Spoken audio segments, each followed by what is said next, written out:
In this video, we will show you how to replace your left front axle on this Ford Fusion. This will be located behind your front wheel. Let's get into it. Okay friend, let's get started on our job. The first thing you have to do is safely raise and support your vehicle so the wheel's off the ground. Once you've done so, we'll continue on with removing all 5 of our 19mm lug nuts and then the wheel.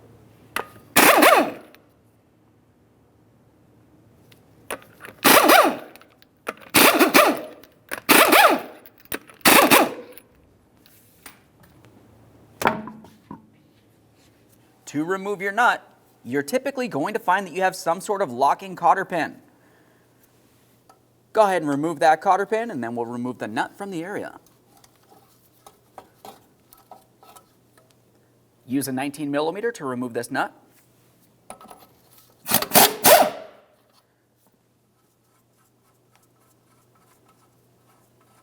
Once you have that off of there, just give it a quick inspection.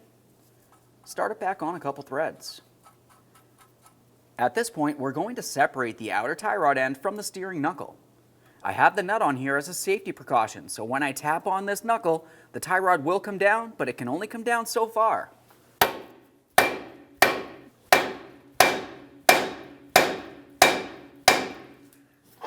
Broke free after a couple bunks.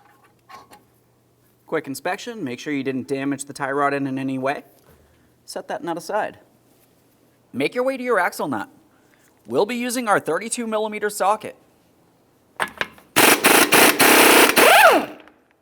If you find this spins on you, have a second person in the passenger compartment, step on the brake while you remove the nut. Let's continue on with a hammer and punch directly in the center of the axle. We'll break this free. Once you have movement from this area, we'll continue on. The next thing we'll have to do is carefully try making our way inside here with a pry bar. We're going to pry up against the caliper and the rotor and try to press back the caliper piston just enough that we have a little bit of movement, releasing pressure from the brake rotor. While I make my way in here to pry, I'll also be holding along the far side of the rotor, and I'll carefully try to do this. You don't need to go very far here. Once you have a tiny bit of movement, that should be good enough. Now let's pivot this and have a look along the backside. We're going to be looking for our 2 15mm headed caliper bracket bolts. Carefully remove the upper one, give it a quick inspection, and start it back in just a couple threads. After that, we'll fully remove the lower bolt.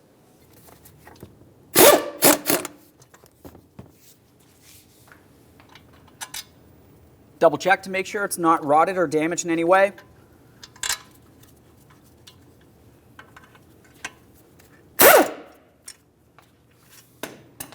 At this point, we're going to continue on to fully removing the caliper from the area. It's a good idea to quickly inspect those brake pads. We'll set this aside, putting no pressure on our flex hose.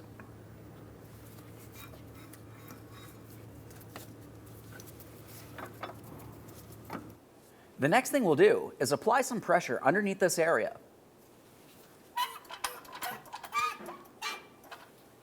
While holding pressure here, we'll continue on to removing this 15mm headed through bolt. Looking along the backside, you should find that the nut will have a small wing that protrudes out, and that should potentially get caught on something holding it.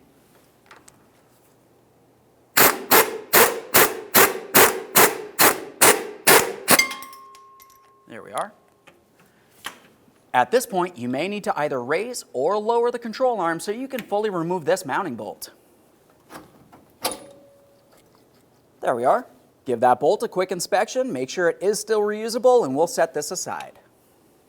Let's move inside of the wheel well. We're looking for where the ABS wire connects to the body. Remove that 8mm headed bolt and break this free.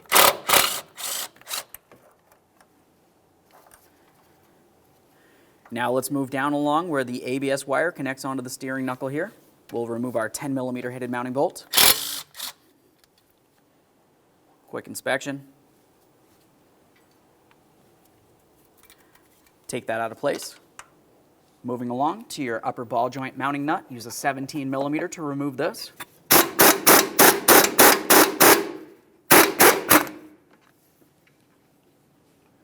Let's give this a quick inspection. Start it on a couple threads. Continue on to separating the upper ball joint from your steering knuckle. To separate this easily, you can use a hammer. Be careful doing so not to damage the ball joint boot.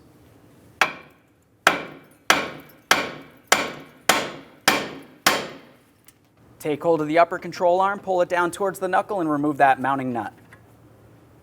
At this point, we'll be separating these two pieces. While doing so, we're going to start pulling this away from the vehicle. Pay attention to your axle as you start pulling that out of the wheel bearing at the same time.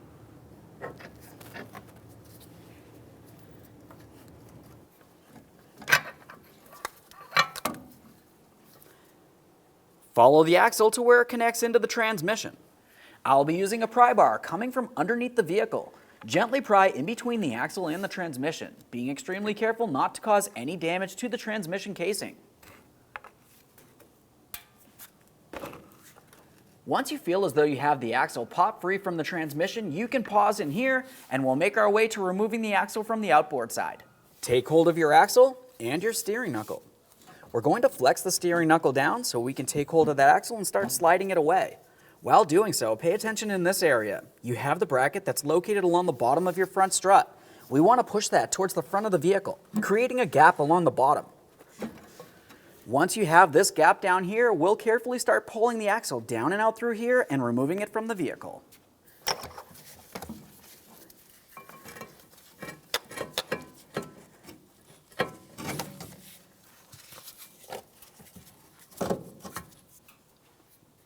There it is, friend. Once you have the axle out of place, continue on to cleaning and inspecting the seal area. Looking inside where the transmission is, you're going to find that you have a metallic shaft that comes out of the transmission. We'll just make sure that we don't see any fluid coming from in between that area and the rubber seal. If you do, you have to replace this seal. Ours looks fine. Once you've done that, continue with some copper anti-seize. All right, let's get ready to install our brand new left front axle. Before we do so, let's make sure we coat the splined area on the inboard side. We'll use some anti-seize for this. Carefully take this and put it in between the lower aspect of the front strut. We'll bring this up into position, align it with that transmission port. You should be able to flex this into the proper positioning.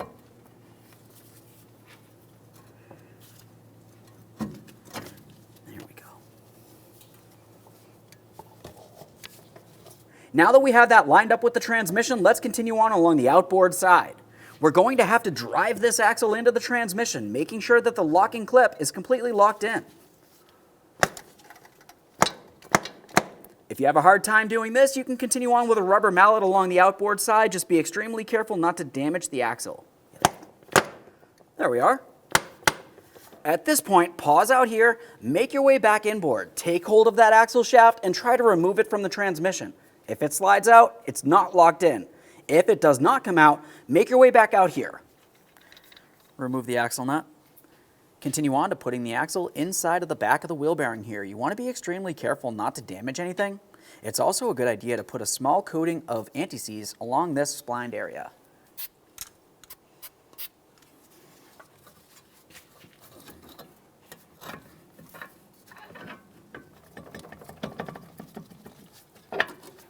While holding that in the upright position, let's take hold of the lower aspect of that strut. We'll align it with the lower control arm. Now we can slide this up and down as needed and continue on to our upper ball joint mounting nut.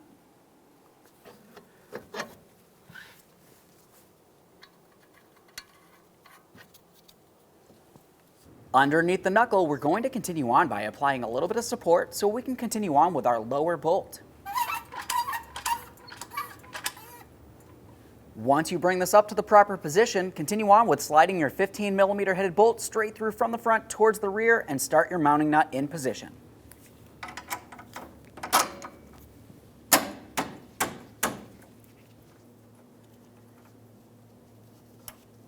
Before we continue tightening this, it's important to make sure we continue applying upward pressure underneath this area, bringing the lower control arm into the original ride height position. Then we'll continue tightening the bolt and torque it to 76 foot-pounds.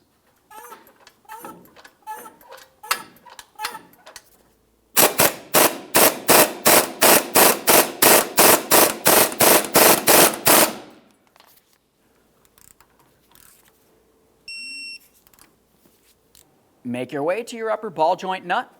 We'll snug this up and torque it to 35 foot-pounds.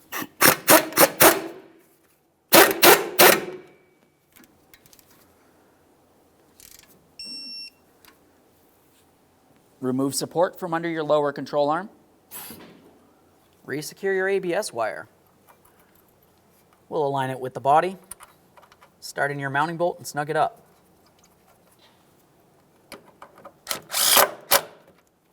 Double check to make sure that's secure. Follow the ABS wire to where it connects onto your knuckle. Get this aligned. We've got our 10mm headed mounting bolt. Start it in, snug it up.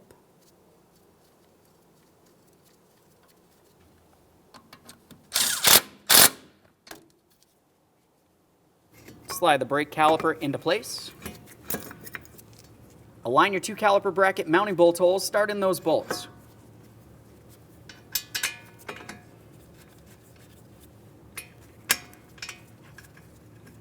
Now that they're started in, we'll snug them up and torque them to 66 foot-pounds.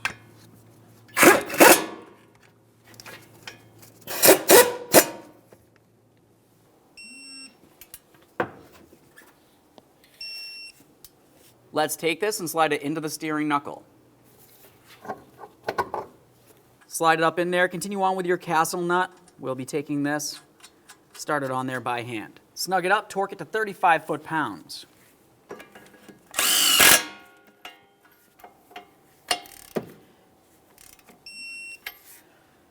Once you've torqued this to 35 foot-pounds, the next thing you want to pay attention to is the small hole that makes its way through the tie rod stud and the corresponding slots on the mounting nut.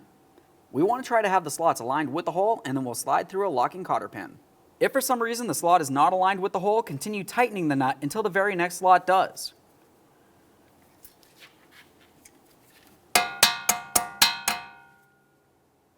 Let's continue on to our axle nut. Go ahead and take that, start it on there by hand and snug it up. Do not use an impact wrench to tighten this mounting nut. You could cause damage to the bearing.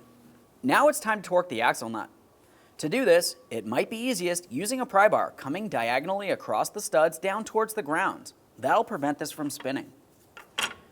Once you've done so, we'll be torquing this to 189 foot-pounds. After that, we'll peen the nut into the corresponding slot on the axle shaft.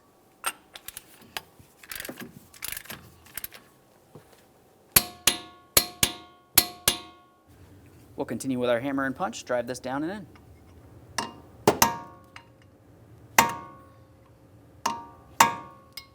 With having that peened in, this nut should not be able to loosen up on you while you're driving down the road. Install your wheel.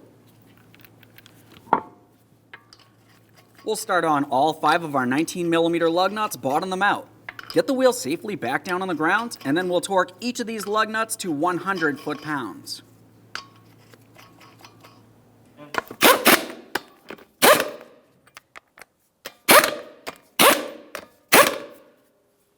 With the wheel back on the ground, we'll torque these in a crisscross manner.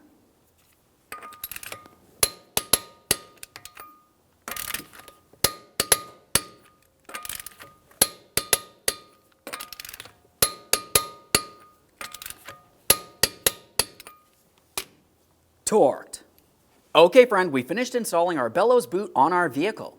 At this point, you can go ahead and take your vehicle for a road test, listen for funny noises, and get yourself safely down to your local alignment shop. Aside from that, thanks for watching. When only the best will do, demand TRQ. The only company that lets you view before you do. TRQ is committed to offering the highest quality aftermarket auto parts that are engineered for peace of mind. Thanks for using and viewing with TRQ.